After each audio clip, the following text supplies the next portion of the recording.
They gave me the worst room on the family trip. They didn't know I owned the hotel. I decided to keep quiet and observe the annual family reunion. It was a tradition my mother insisted on maintaining, though for me, it always meant a weekend of constant comparisons and cutting remarks. This year would be no different, except that the luxurious hotel where we would stay was now my property thanks to the inheritance my grandfather had secretly left me 6 months earlier. When I arrived at the lobby of Hotel Miramar, my heart was beating fast. I watched as my sister Lucia, the family favorite, was welcomed with hugs and smiles by everyone. No one noticed my presence until my mother saw me and frowned. "I thought you wouldn't come, Carmen," she said, not bothering to hide her disappointment. "I wouldn't miss our family reunion for anything in the world," I replied with a smile that didn't reach my eyes. My brother-in-law, Roberto, Lucia's husband, looked me up and down, evaluating my outfit as always. "Seems like the graphic design business isn't so lucrative after all," he commented with a mocking smile. If only they knew. My small company was now a respected agency with international clients, but I never bothered to correct their assumptions. What hurt me most was the secret I kept. This 5-star hotel, with its impeccable gardens and ocean view, now belonged to me. Grandfather had always seen something in me that the rest of the family ignored. "We distributed the rooms," my mother announced as manager Miguel handed out the keys. My sister and her husband received the presidential suite with ocean view. My parents, an executive suite. My cousins, deluxe rooms. And me, Carmen, you'll stay in room 108 on the first floor, the room next to the laundry, the smallest and noisiest room in the hotel. Everyone exchanged glances, some with shame, others with poorly disguised amusement. Miguel, the manager, seemed uncomfortable. "Ma'am, we could look for another option for the young lady," he began, but my mother interrupted him. "It's not necessary. Carmen is simple. She doesn't need luxuries." I saw how Miguel looked at me with concern. He knew who I really was, but we had agreed to keep my position as owner secret during this family reunion. "It's fine, Miguel," I said calmly. "Room 108 will be perfect." I took the key and headed to the elevator, feeling my family's eyes on my back. On the way, I heard my cousin Daniela whisper, "As always, Carmen settles for the leftovers." The room was exactly as I remembered. Small, with a window overlooking the service area and the constant noise of the laundry machines. I sat on the single bed and took a deep breath. I wasn't here to confront my family or to humiliate them by revealing I was the owner. I was here to understand why they treated me this way. Why, after 30 years, they still saw me as the least valuable. That night, during the welcome dinner at the hotel restaurant, my family occupied the best table. My chair was partially hidden behind a column. While everyone ordered the most expensive dishes on the menu, I ordered a simple salad. "Can't you afford something better, Carmen?" my father asked with a mixture of mockery and pity. "We can treat you if you want." "The salad is fine. Thank you," I replied, maintaining my dignity. The conversation revolved, as always, around Lucia's achievements. Her recent promotion at the bank, her new house in the exclusive neighborhood. "Our Lucia always knew what she wanted," my mother said proudly.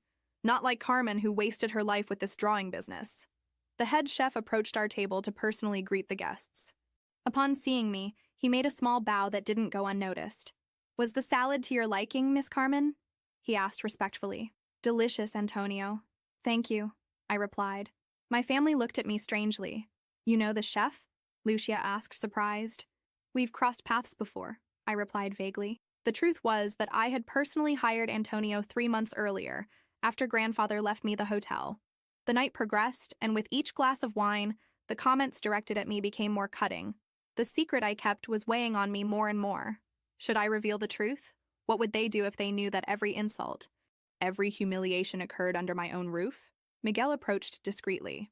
"Miss Carmen, there's an urgent matter that requires your attention," he said quietly. "What could be so urgent for Carmen?" Roberto mocked. "Did they run out of colored pencils?" I stood up calmly, ignoring the comment. "Excuse me. I'll be back in a moment." In the private office, Miguel looked concerned. "Miss, I can't continue watching how they treat you. You're the owner of this place." "I know, Miguel, but I need to understand something before revealing the truth. There's a family wound that's been open for a long time." I looked out the window at the dark sea, and I think I'm close to discovering why my family hates me so much. I returned to the table where my family continued enjoying exclusive desserts. My cousin Javier was in the middle of a story about his recent purchase of a sports car when my Aunt Elena, always the most observant, asked me, "What did that employee want with you? Carmen? Do you know him from somewhere?" I felt all eyes fix on me. Just a confusion with the reservation, I replied casually, taking a sip of water. Typical of Carmen, Lucia murmured to Roberto loud enough for me to hear. Always causing problems. That night, when everyone retired to their luxurious rooms, I stayed in the deserted lobby. Miguel approached with a cup of tea. Your grandfather would be proud of you, he said quietly. Don Ernesto always knew you would be the one to best care for his legacy. I smiled melancholically. My grandfather was the only one who saw something special in me. Sometimes I wonder if he wasn't mistaken. Miguel shook his head firmly. In the few months you've been running the hotel, you've implemented more improvements than any previous owner. The staff respects you. Don Ernesto wasn't mistaken. The next day, during the breakfast buffet, I noticed that several staff members greeted me with disguised respect. My family was too busy serving themselves the most exclusive delicacies to notice. Carmen, are you only eating that? My mother asked, looking at my plate of fruit and yogurt. That's why you're so thin. You look sick. I'm perfectly healthy, Mom, I replied. I simply prefer to start the day with something light. Roberto burst out laughing. Light? Actually economical. I bet you calculate every penny you spend. The comment provoked laughter at the table. I took a deep breath and focused on my breakfast. It wasn't the moment for revelations. The morning passed with activities. A tour of the hotel, time at the pool, massages at the spa. Of course, my parents had organized everything so that Lucia and her husband received the best treatments. For me, there were only leftovers. I'm sorry, but it seems there's no more space for the premium massage, my mother informed me with false disappointment. You'll have to settle for the basic massage. Later, I discovered that she had deliberately canceled my reservation for the premium treatment, claiming it would be a waste on Carmen. During lunch, the conversation turned to a topic: Grandfather Ernesto's inheritance. I'll never understand why Dad sold the hotel before dying, my mother commented, looking around nostalgically. It was his greatest pride. He certainly received an irresistible offer, my father replied. Too bad we never knew who bought it. Lucia sighed dramatically. If the hotel were still ours, we could stay for free. We could even give Carmen a decent room, she added, as if she were doing me a favor. I suppressed a smile. If only they knew the truth about the inheritance and the family secret I was about to discover. That afternoon, while my parents and Lucia enjoyed a yacht tour, I slipped into my grandfather's old office, now my private office. Miguel was waiting for me with a box of documents. I found what you asked for, Miss Carmen, he said, placing the box on the table. These are all your grandfather's personal documents related to your family. I began reviewing letters, photographs, and diaries. Among them, I found a yellowed envelope dated 15 years ago. It contained a letter from my mother to my grandfather that left me breathless. Dad, you have to understand that Carmen isn't like us. She never was. If you continue treating her as your favorite, you'll only hurt her. She doesn't have what it takes to succeed in this family. Lucia is the one who should inherit the hotel someday. My hands were shaking. I continued reading similar correspondence over the years. Letters where my own mother tried to convince grandfather that I didn't deserve his attention or his inheritance. Letters where she described my supposed failures and weaknesses. A handwritten note from my grandfather, never sent, responded, Isabel, it saddens me to see how you treat your own daughter. Carmen has a spirit and intelligence that you can't even see. Someday, all of you will realize the mistake you've made. The discovery hit me like a cold wave. It wasn't just envy or family rivalry. My own mother had systematically orchestrated my marginalization within the family. Are you all right, miss? Miguel asked, concerned about my silence. No, I replied honestly, but I will be. I continued reading and discovered something even more disturbing. My father and Roberto had tried to manipulate grandfather into selling them the hotel at a reduced price shortly before his death. Their plan had failed when grandfather, suspicious of their intentions, decided to secretly leave it to me. A knock on the door interrupted my investigation. It was Daniela, my cousin. Carmen, what are you doing here? This area is only for authorized people, she said, looking curiously at the documents scattered on the table. Miguel intervened quickly. The young lady was looking for information about the hotel's activities. Miss Daniela? Daniela didn't seem convinced. Her eyes narrowed, examining the office. Isn't it strange that they let you into the private office? They wouldn't even let us take a look. Maybe I'm not as insignificant as everyone thinks, I replied, holding her gaze. Something changed in her expression. For the first time, I saw a glimmer of doubt in her eyes. You were always grandfather's favorite, she said slowly. We all knew it, though no one would admit it. When Daniela left, I knew my secret wouldn't last much longer. The family would start to suspect, and I would have to make a decision: continue enduring humiliations or reveal that I, the despised Carmen, was now the owner of the empire they all coveted. That night, during the formal dinner, the storm that had been brewing since my arrival came, and with it, the opportunity for revenge I never knew I wanted. The gala dinner was the central event of our family reunion. The hotel's main hall had been decorated with fresh flowers, candles, fine crystals, and linen tablecloths. I arrived deliberately late, wearing a simple but elegant black dress that I had designed myself. "Finally you appear," my mother said irritably. "We were about to order without you." I took my place at the spot they had assigned me, again the least favorable at the table. Roberto was already half drunk, bragging about his recent real estate investments. "I bought 3 properties on the coast last month," he boasted. "If I play my cards right, I could even buy a hotel like this someday." Lucia smiled proudly. "My husband has business vision, unlike other family members who are content drawing logos." My father raised his glass. "To Roberto and Lucia, the true pride of this family." Everyone toasted while I kept my glass on the table. No one seemed to notice during the first course. Daniela was watching me intensely. Finally, she spoke. "Carmen, I saw you today in the hotel's private office. You seemed very comfortable there." A sudden silence fell over the table. All eyes turned to me. "What were you doing in restricted areas?" my father asked, frowning. I took a sip of water. "I was investigating some things about the hotel." "Why would you do that?" my mother asked. "It's not like you're going to buy one." Roberto let out a thunderous laugh. "Carmen, owning a hotel? That would be funny. She can't even afford a decent room." It was then that Miguel approached our table with a bottle of exclusive champagne. "Miss Carmen, the champagne you requested for your family," he said. My mother blinked in confusion. "We didn't order any." "It's complimentary," he said. "From me." I interrupted calmly. "From you?" Lucia almost choked. "How could you afford a bottle that probably costs more than your monthly rent?" Miguel served the champagne while I maintained my composure. The tension at the table was palpable. "There are many things about me you don't know," I said simply. My father looked at me suspiciously. "What are you talking about, Carmen?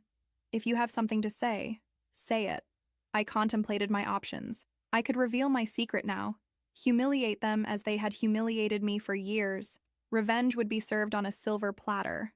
But as I observed their faces, something changed inside me. I didn't want to become like them. "I just wanted to make a kind gesture," I replied, "to celebrate that we're together as a family, despite everything." The surprise on their faces was evident. They didn't expect generosity from me after how they had treated me. The dinner continued. But something had subtly changed. Daniela looked at me with intrigue, as if she were reconsidering who I really was. During dessert, Lucia began talking about grandfather's inheritance. I never understood why grandfather sold the hotel in secret. It was the family patrimony. "Maybe because he knew some would try to take advantage," I replied, looking directly at my father and Roberto. "What are you insinuating?" Roberto jumped, suddenly defensive. "Nothing," I said calmly. "Just that grandfather was more astute than everyone thought." My father looked at me with a mixture of suspicion and nervousness. "Carmen, if you know something about the hotel sale, you should share it with the family." "Now I'm part of the family?" I asked. How curious. A few hours ago, I was the poor relative who didn't even deserve a decent room. An uncomfortable silence fell over the table. My mother tried to change the subject, but I continued. "You know, grandfather told me many things. I spent hours with him while you were busy with your important lives. He told me about his plans for the hotel, about what he wanted for his legacy." "And what did he say?" Lucia asked, unable to hide her curiosity. "He told me that a family business is like a mirror. It reflects the values of those who run it." I made a significant pause. "And that you always have to be careful with deceptive appearances." Roberto slammed his fist on the table. "Enough riddles. If you have something to say it clearly." At that moment, the hotel's general manager approached our table. "Excuse the interruption. I just wanted to make sure everything was to your liking. Especially for you, Miss Carmen." My family observed uncomfortably the preferential treatment I was receiving. "Everything is perfect, Javier." "Thank you," I replied with a smile. "Why the hell do they treat you like you're someone important?" my father demanded to know. I took a deep breath. I hadn't planned to reveal my secret that night, but the situation was escalating. I had to make a decision. "Because they know my work," I replied. "They simply respect what I do." "Drawing logos?" Roberto mocked. I design corporate identity for international companies, I corrected. My agency has clients on 3 continents and 30 employees. Last year, our revenue exceeded $3 million. The surprise on their faces was immediate. My mother almost dropped her glass. You're lying, Lucia accused. If you were so successful, you would have bragged about it. Unlike some, I don't need constant validation from others, I replied. And there's a difference between humility and allowing myself to be treated like trash. If you're so successful, why did you accept staying in that horrible room? My mother asked, genuinely confused. Because I wanted to see how far you would take it, I replied honestly. I wanted to understand if there was any limit to the contempt you feel for me. My words fell like slabs on the table. For the first time, I saw shame on some of their faces. Not on all, but it was a start. Carmen, my father began, but I interrupted him. I'm not finished, I said firmly. For years I endured your comments, your pitying looks, your constant contempt, all because I didn't follow the path you considered appropriate, because I chose to create instead of destroy, to build instead of manipulate. My hands were shaking, but my voice remained steady.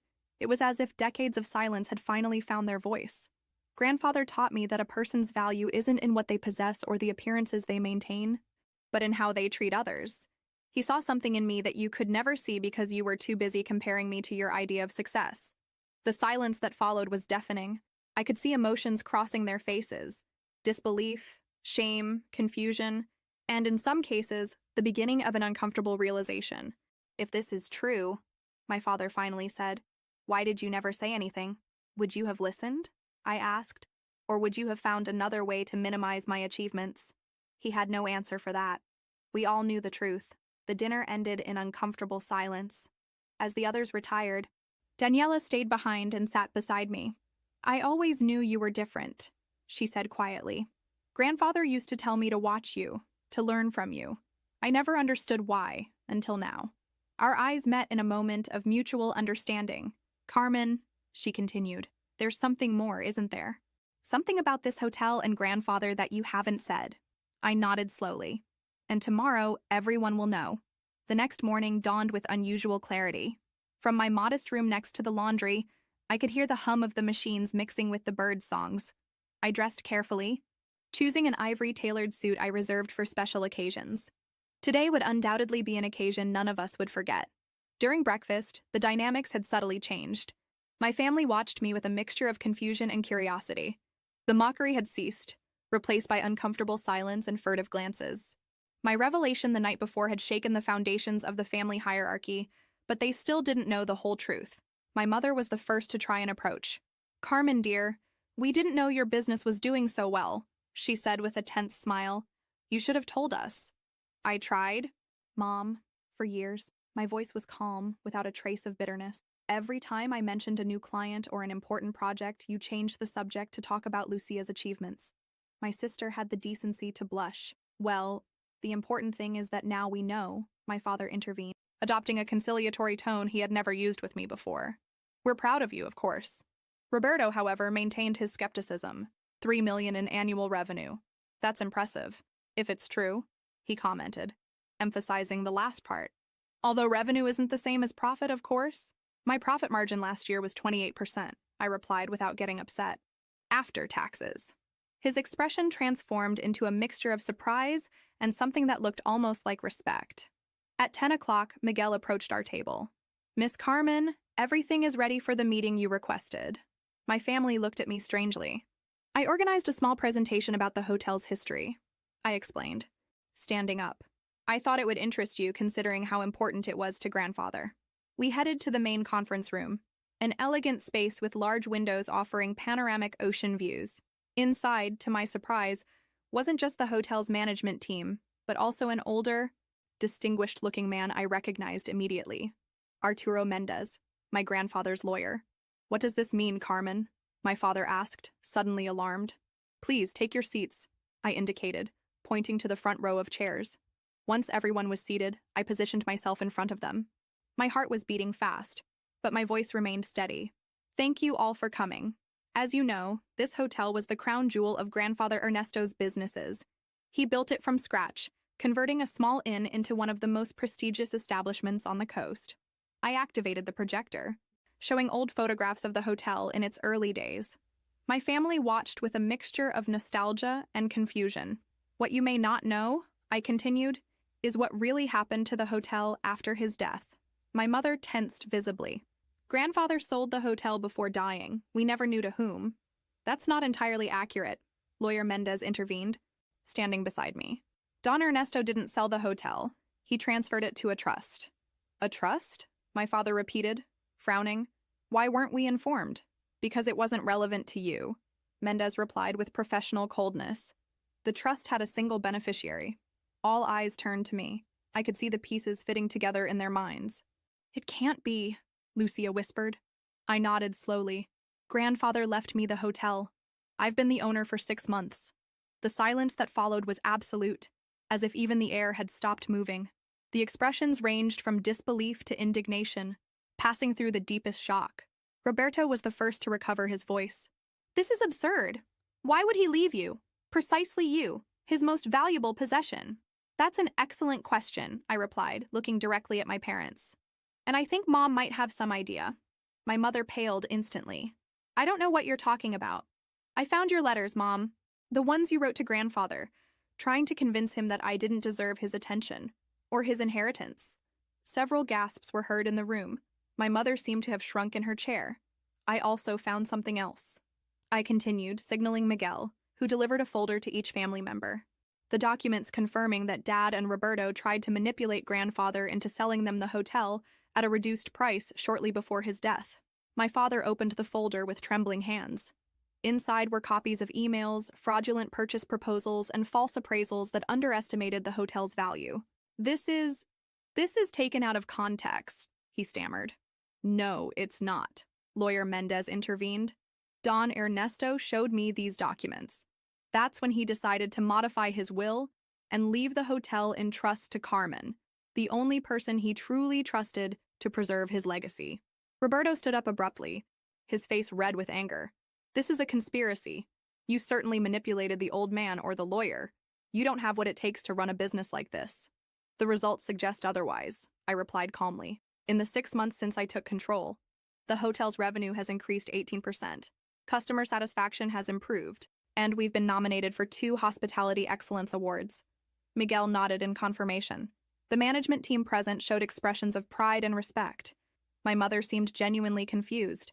If you're the owner, why did you accept staying in that horrible room? Why did you allow us to treat you like that? It was the question I'd been waiting for. Because I needed to understand, I replied, feeling emotion finally break my voice.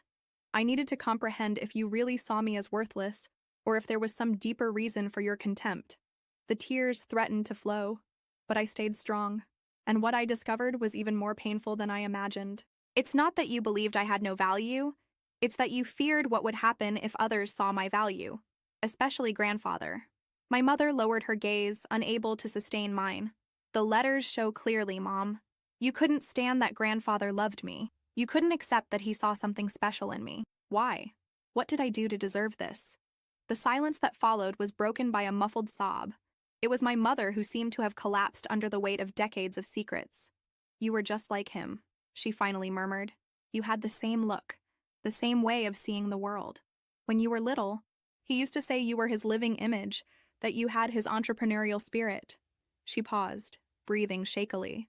And I was always a disappointment to him. I was never smart enough, ambitious enough. When you appeared, with your creativity and determination, I saw how his eyes lit up when talking to you, in a way they never did with me. The revelation fell like a bomb in the room. Decades of resentment, of maternal jealousy, of a competition I never knew we were having. So you decided to make sure I never shone, I concluded, feeling a mixture of understanding and pain. You convinced the whole family that I was less, that my dreams weren't worth it. My mother didn't deny it. She couldn't. And you? I addressed my father. You saw a business opportunity. If I stayed marginalized from the family, I wouldn't be a threat to your plans with the hotel. My father seemed to have aged 10 years in the last few minutes. Lucia, meanwhile, remained silent, apparently processing everything she had just discovered about our family dynamics. It was then that I made the most important decision of all. Despite everything, I said finally, breaking the dense silence that had fallen over the room, I'm still part of this family. My words seemed to float in the air, unexpected and disconcerting for everyone present. We're not here for a settling of accounts, I continued. I could have humiliated you from the beginning, expelled you from the hotel, or treated you as you treated me, but that would only perpetuate the cycle of resentment that has poisoned this family for too long. My mother looked at me with red eyes, a mixture of shame and amazement on her face. When grandfather left me this hotel, I didn't completely understand why he did it. Now I know. It wasn't just about the business. It was about giving us a chance to heal. I walked to the large window that dominated the room, contemplating the sea that stretched before us. The same sea my grandfather contemplated every morning from his office. Grandfather left something else in the trust, I announced, turning to them. A letter that should be delivered to the family 6 months after I took possession of the hotel. That is, today. Lawyer Mendez nodded and took an envelope from his briefcase. He handed it to me solemnly. This is Don Ernesto's last wish, beyond the legal aspects, Mendez explained. He specifically requested that it be read in the presence of the entire family. My hands trembled slightly as I opened the envelope. I extracted the pages written in my grandfather's unmistakable handwriting and began reading aloud. Dear family, if you are hearing these words, it means Carmen has assumed her role as owner of Hotel Miramar, and the time has come for you to know my true reasons. This hotel represents my legacy, but a legacy is not just walls and business. A legacy is also the values we transmit to the generations that follow us. For years, I watched sadly as our family fragmented. I saw the contempt for Carmen, the person who, ironically, most resembles me in spirit and vision. Isabel, my dear daughter, always tried to prove her worth to me by competing with her own daughter. It wasn't necessary. I loved her for who she was, not for who she believed she should be to impress me. Roberto and Lucia built their lives on appearances and superficial ambitions. True success is not measured in properties or status, but in the integrity with which we live. I left the hotel to Carmen not only because I trust her ability to manage it, but because I trust her heart to heal our family's wounds. My last wish is that you use this revelation as an opportunity to reflect, to acknowledge past mistakes and build a future where mutual respect replaces contempt, where family love is stronger than individual ambitions. The hotel now legally belongs to Carmen, but spiritually belongs to all of you if you're willing to build a new family dynamic based on respect and acceptance. With eternal love, Ernesto. When I finished reading, several people in the room, including the hotel staff, had tears in their eyes. The silence that followed was charged with emotion, with realization, with truths denied for too long. My mother was the first to speak. All this time, she murmured, all this time competing with my own daughter, trying to prove something to a father who already loved me. She stood slowly, and to my surprise, approached me with a voice broken by emotion. Carmen, I don't know if you can ever forgive me. I was a terrible mother, blinded by my own insecurities. I saw in her eyes something I had never seen before, genuine recognition, vulnerability, and the beginning of deep regret. My father, meanwhile, seemed devastated. Your grandfather was right, he admitted almost to himself. I built my whole life trying to impress others, forgetting what really matters. Lucia remained seated, silent, with an indescribable expression. Finally, she stood and walked to me. I never understood why grandfather preferred you, she said slowly. Now I see. While I sought his approval, you sought his wisdom. While I wanted his money, you wanted his legacy. There was no hostility in her voice, just a sad acceptance. Roberto, however, didn't seem moved. He stood abruptly, his face red with indignation. And I suppose now we should feel guilty? That we should congratulate you for inheriting an empire you didn't build? He looked at Lucia, expecting her support, but she remained by my side. Roberto, I said calmly, the hotel is legally mine. That won't change. But what we do from here as a family depends on all of us. Lawyer Mendez cleared his throat discreetly. Actually, there's an additional codicil in the will that we haven't discussed yet. We all turned to him surprised. Don Ernesto established that, at Carmen's discretion, and solely at her discretion, she could assign minority stakes in the hotel to other family members, provided they demonstrated commitment to the values he defended. The revelation fell like a bomb. My family now looked at me with a mixture of hope and fear. I'm not seeking servility in exchange for shares, I clarified. What grandfather wanted was genuine reconciliation, not motivated by economic interest. What do you propose then? My father asked with a tone suggesting he was really willing to listen. I took a deep breath. This was the moment I'd been waiting for. the opportunity to transform pain into something constructive. I propose that we acknowledge the truth. We're a dysfunctional family that has caused real harm to its members. We can't erase the past, but we can decide how our future will be. I paused, looking each one in the eyes. The hotel will continue under my direction, but I'm willing to create a family council where everyone has a voice, not for operational decisions, but to ensure grandfather's legacy endures in philanthropic works, in community help, in the values he defended.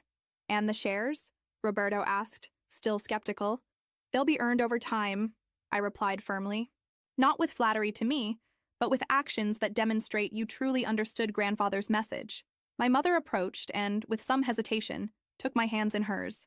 I don't deserve a second chance, she said, with tears running down her cheeks. But if you're willing to give me one, I promise I'll do everything possible to be the mother I should have been from the beginning. I felt my own tears surfacing. Years of longing for the maternal love I never received manifested in that moment of shared vulnerability. That's all I ever wanted, Mom, I replied softly. My father joined us, followed by Lucia. Roberto remained distant, observing the scene with a mixture of confusion and resentment. I need time to process all this, he said finally, heading to the door. Take all the time you need, I replied. The door will be open when you're ready. After Roberto left, the atmosphere in the room changed. It was as if an invisible weight had been lifted, allowing us to breathe freely for the first time in decades. The hotel staff, who had witnessed the entire scene, seemed deeply moved. Miguel discreetly began indicating they should leave us alone for this family moment. When we were left with just us and Lawyer Mendez, Lucia spoke. What do we do now? How do we begin to repair so much damage? With honesty, I replied. Grandfather used to say that family wounds only heal when they're exposed to air. We've kept this resentment in darkness for too long. My father nodded slowly. You have his wisdom, Carmen. You always have. Mendez stood up, collecting his briefcase. My work here is finished. Don Ernesto would be proud of how you handled this, Carmen. As he headed to the door, he added, By the way, there's an additional box of your grandfather's personal documents in my office. He mentioned you would find special interest in his diaries from the years he built the hotel. After Mendez left, my family and I remained in the room enveloped in a silence that, for the first time, wasn't uncomfortable, but contemplative. I never asked you about your business, my mother said suddenly. 3 million in revenue, 30 employees. You must be very good at what you do. I smiled slightly. I am, and I'd love to show you my work someday. I'd like that, she replied with a sincerity I'd never heard in her voice before. Lucia, always practical, intervened. So, what happens with the rest of the family weekend? Do we continue with the planned activities? I reflected for a moment. I think so, but with some changes. To start, I'm going to move to the suite that corresponds to me as owner. And what do we do about Roberto? My father asked. We'll give him space, I replied. Some need more time than others to accept the truth. That night, as the staff transferred my belongings to the hotel's main suite, I felt a strange mixture of emotions. Victory, yes, but not the petty victory of revenge, but the deeper one of having broken a toxic cycle. From my suite's terrace, I contemplated the same sea my grandfather loved. The salty wind caressed my face, bringing with it the aroma of new possibilities. You were right, grandfather, I murmured to the wind. True power isn't in humiliating those who hurt us, but in giving them the opportunity to change. At that moment, I remembered the words my grandfather used to say. A hotel is like a family, Carmen. Each room is different. Each guest brings their own story. The secret is making everyone feel valued, not despite their differences, but because of them. For the first time in my life, I felt our family had the opportunity to become the kind of hotel my grandfather envisioned. A place where each person could find their space without losing the sense of belonging to the whole. The road would be long and probably difficult. Some wounds would take years to heal completely, if they ever healed at all. But we had taken the first step, perhaps the most important one. We had looked truth in the eyes and decided not to look away. Jakarta Epilogue. 1 year has passed since that revealing family reunion. Hotel Miramar thrives under my direction, with changes grandfather would have approved. A scholarship program for young people from the local community, rooms adapted for people with disabilities, and a firm commitment to sustainability. My relationship with my family has evolved in ways I never imagined possible. My mother and I have a weekly lunch meeting where we slowly rebuild our relationship. She no longer seeks to compete with me, but to truly know me. Sometimes when we talk about design or business, I see in her eyes a glimmer of true maternal pride. Lucia was the biggest surprise. After reflecting on her life and values, she decided to return to university to study social work. I want to build something meaningful on my own merits, she told me. Her transformation has been profound and genuine. My father found an unexpected purpose in the hotel's community program, where he now coordinates activities for young entrepreneurs. He says that teaching them what he learned, including his mistakes, gives him a sense of purpose that money and status never provided. Roberto took 6 months to speak to me again. When he finally did, it was to ask me for a job opportunity. Not a free steak. He now runs the hotel's expansion department, where his ambition, properly channeled, is proving valuable. Room 108, where they housed me that first day, has been transformed into a small museum that tells the story of the hotel and its founder. At the end of the tour, visitors find grandfather's letter framed as a reminder that family businesses are, above all, about values and legacy. Every day, when I walk through the corridors of this hotel, which is both my inheritance and my responsibility, I feel grandfather's presence guiding me. I didn't choose to reveal my secret out of revenge, but for the possibility of healing it offered. And although the path hasn't been easy, the family we're building now is stronger and more authentic than the one we pretended to be. As the sign at the hotel entrance says, we don't build walls, but bridges. We don't offer rooms, but homes. That's the true secret of Hotel Miramar, and the most valuable legacy my grandfather left me. There are stories that aren't just stories. They're mirrors of life. If this one moved you, help us continue telling others that also deserve to be heard. Become a member. Join us. Thank you very much and have an excellent day.